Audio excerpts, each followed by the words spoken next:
नमस्कार दोस्तों, leaders are readers channels में आपका स्वागत है। आज हम बात करेंगे माइंडवेयर, अपनी सोच को स्मार्ट कैसे बनाएं। 2015 में आई माइंडवेयर नाम की किताब हमें रोजमर्रा के जीवन में आने वाले विचारों के अर्थ को समझाती है। ये किताब बताती है कि क्यों हम कभी कभी मूर्खतापूर्ण फैसले ले लेते हैं। साथ ही साथ यह हमें स्टैटिस्टिशियन, लॉजिशियंस एंड फिलोसफर्स द्वारा दिए गए सिद्धांतों के मदद से ही सही निर्णय लेना सिखाती है। ये किताब किसके लिए है? जो लोग इकोनॉमिक्स, स्टैटिक्स या साइकोलॉजी में रुचि रखते हैं, जो लोग अपने प्रोफेशनल, बिजनेस संबंधी या निजी जीवन से जुड़े निर्णयों को लेने का गुण सीखना चाहते हैं। लॉजिकल रीजनिंग के टीचरों और कोचों के लिए। रिचर्ड ए निस्बेट दुनिया के सम्मानित मनोवैज्ञानिक में से एक हैं।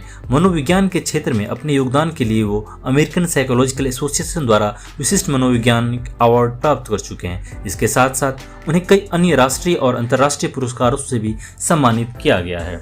दोस्तों, अगर इस चैनल पर नए हैं तो चैनल को सब्सक्राइब कर लीजिए और वीडियो के अंत तक बने रहिए। दो चीज़ों के संबंधित होने का मतलब ये नहीं कि वो दोनों एक दूसरे से उत्पन्न हुई है। आपने कभी अपने किसी दोस्त को बहुत ही बेवकूफ़ी भरा काम करते देखा है? ऐसा काम जिसने आपको हैरान कर दिया हो कि एक स्मार्ट इंसान इतना बेवकूफ़ कैसे हो सकता है। दरअसल हम सब जीवन में बहुत बार बेवकूफ़ी भरे फैसले करते हैं, क्योंकि ये हमारी टेंडेंसी है। हम सब अक्सर जीवन में छोटी छोटी प्रैक्टिकल गलतियां करते हैं। इस समरी को पढ़कर आपकी सोच में संवेदनशीलता आएगी और आप जीवन में आमतौर पर हो जाने वाली गलतियों से बच सकेंगे। आप ये भी जानेंगे कि क्यों लोगों की सुनी सुनाई बातों, समाचार पत्रों या टीवी चैनल्स की बातों पर सीधे सीधे यकीन नहीं करना चाहिए और कैसे आप अपने स्तर पर जानकारियां एकत्रित कर किसी भी विषय का एक निष्पक्ष चित्रण कर सकते हैं। आपने सुना होगा कि एक अधिक औसत IQ वाले देश के पास अधिक औसत संपत्ति भी होती है। ये बात सच तो है, लेकिन ऐसा जरूरी नहीं कि कोई देश स्मार्ट होने के नाते अमीर भी बन जाए।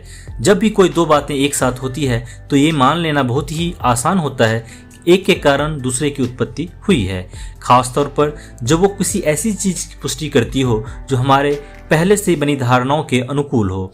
इससे पहले कि हम आगे बढ़ें, कुछ बेसिक स्टैटिस्टिकल परिभाषाओं को जान लेते हैं। उदाहरण के तौर पर अगर A और B दोनों घटनाएं एक साथ एक समय में होती हैं तो दोनों एक दूसरे से पॉजिटिव कोरिलेशन में हैं। वहीं अगर A केवल तभी होती है जब B ना हो या B तभी होता है जब A ना हो तो वे दोनों नेगेटिव कोरिलेशन में हैं। ये जान लेना बहुत ज़रूरी है, क्योंकि हम अक्सर ये सोचने लगते हैं चूंकि A और B संबंधित है, इसका मतलब या तो A से B की उत्पत्ति हुई है या B से A की।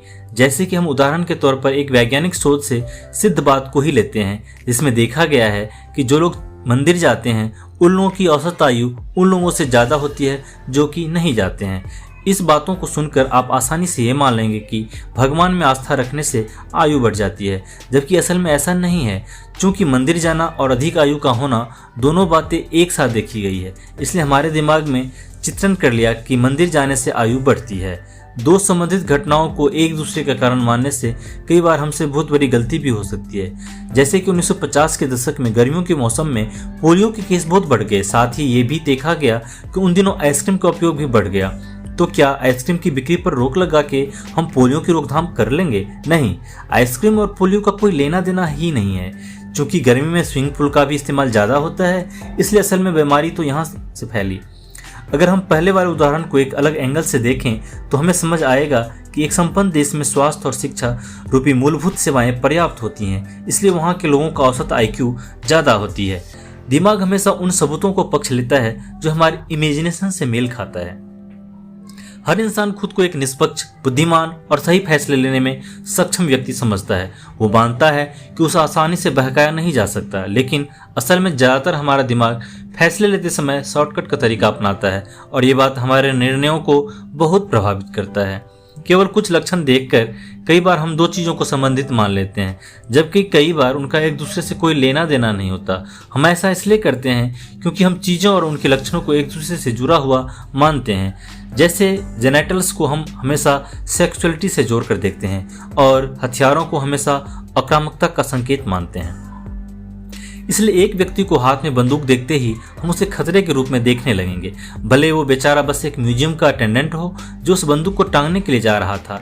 ये सब मानसिक शॉर्टकट के कारण होते हैं, जिसे रिप्रेजेंटेटिवनेस ह्यूरिस्टिक कहते हैं। रिप्रेजेंटेटिवनेस ह्यूरिस्टिक यानी एक ऐसी मानसिक क्रिया जिसके कारण हमारा दिमाग एक ऐसी चीज़ों को दूसरे से जोड़ के देखने लगता है।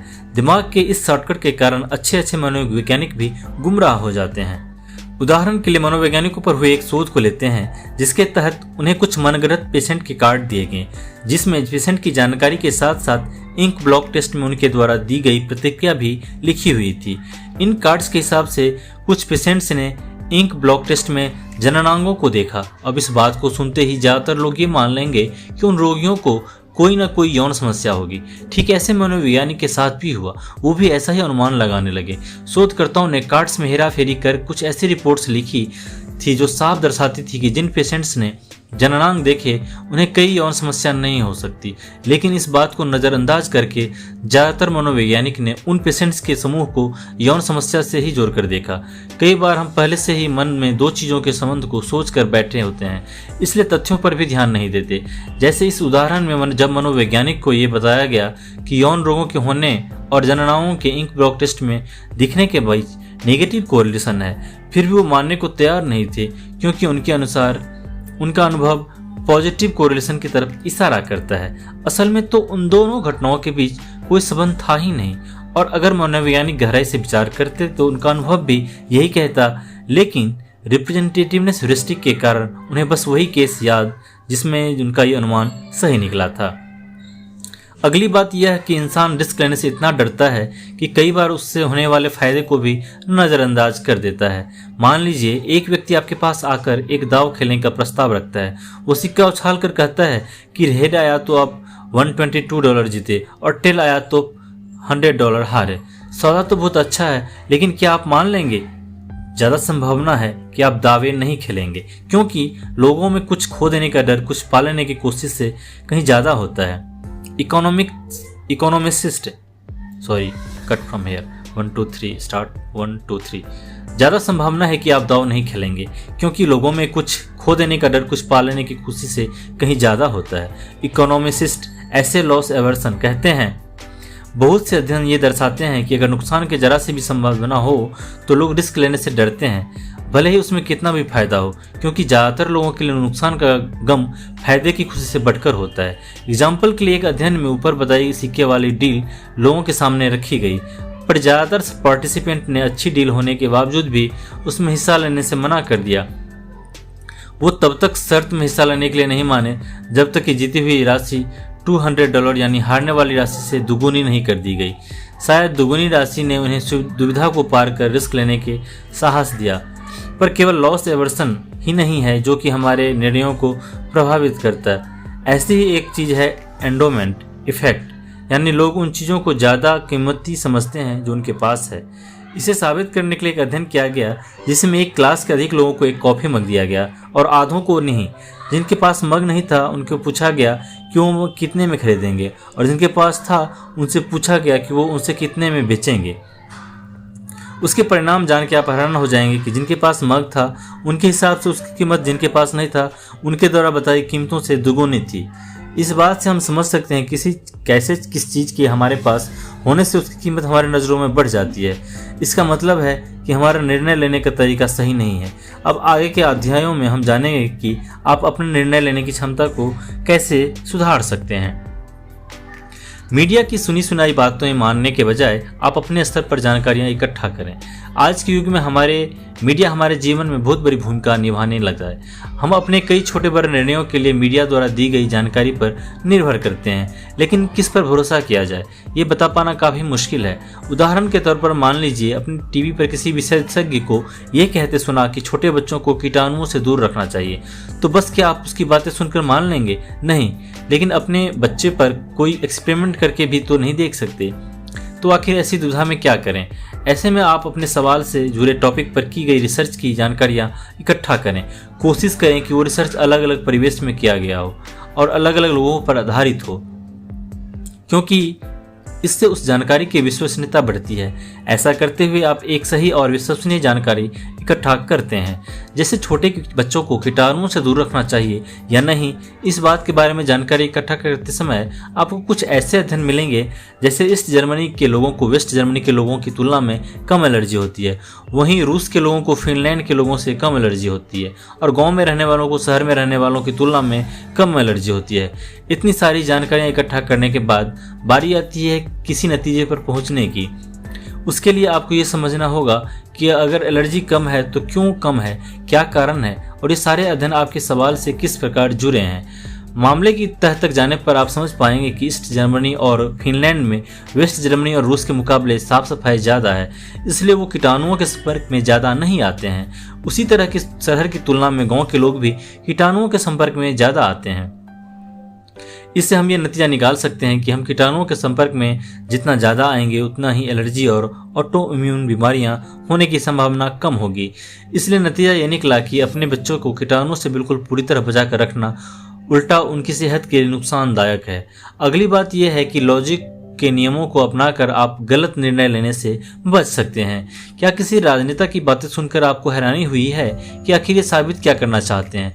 कुछ ऐसा ही एरिस्टोटल ने भी महसूस किया जब वो एथेंसियन असेंबली में चल रहे विवाद को सुन रहे थे।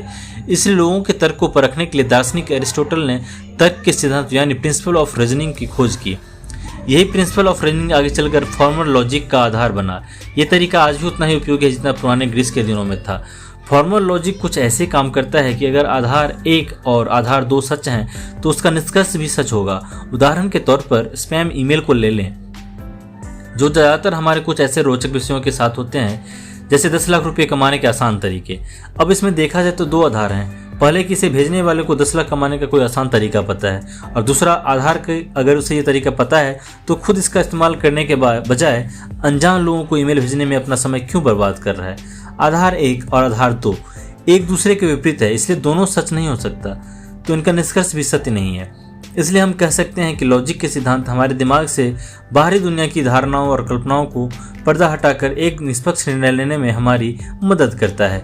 मान लें आप इंजीनियरिंग की नौकरी पर किसी को रख रहे हैं, तो ऐसे में आप औरतों के साथ पक्षपात करने से बचने के लिए आई हुई एप्लीकेशंस में प्रतिभागियों का जेंडर छुपा सकते हैं। बिना उनका जेंडर जाने केवल उनके हुनर और काम के अनुभव की लिस्ट बना कर आप सही और काबिल व्यक्ति का चयन कर सकते हैं।